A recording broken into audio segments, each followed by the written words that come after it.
Hello everyone, আজকে তোমাদের সাথে একটা কাবলি ছোলার রেসিপি শেয়ার করব। তো আমি ছোলাটাকে পুরো রাত ভিজিয়ে রেখেছিলাম এবং সকালবেলা ভালো করে ধুয়ে প্রেশারের মধ্যে আমি নুন হলুদ দিয়ে এটা 3টে সিটি দিয়ে দিলাম। এরপরে পেঁয়াজ, টমেটো, আদা, রসুন, লঙ্কা আর ধনেপাতা রেডি করে রেখেছি। এবারে আমি মিক্সির মধ্যে আদা, রসুন আর লঙ্কাটা পেস্ট করে নেব। তারপরে কড়াইয়ের মধ্যে সামান্য একটু তেল দিয়ে এর মধ্যে আমি গোটা জিরে, তেজপাতা, শুকনো লঙ্কা দিয়ে দেব এবং সেটা একটু ভাজা হয়ে গেলে তার মধ্যে আমি কুচনো পেঁয়াজ দিয়ে দেবো। এখানে আমি 3টে মতন পেঁয়াজ ইউজ করেছি এবং পেঁয়াজটা যখন ভাজা ভাজা হবে তখন আদা রসুনের পেস্টটা দিয়ে দেবো এবং মিক্সিটা ধুয়ে জলটাও দিয়ে দেবো।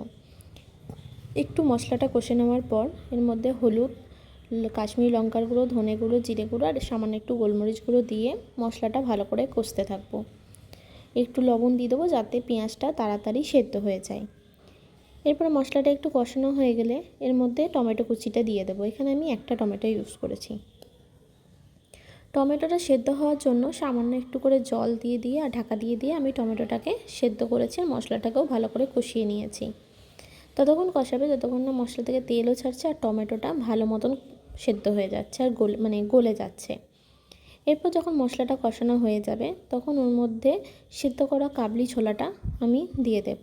দেওয়ার পর কাবলি ছোলাটা ভালো করে মশলার সাথে মিক্স করে নিতে হবে।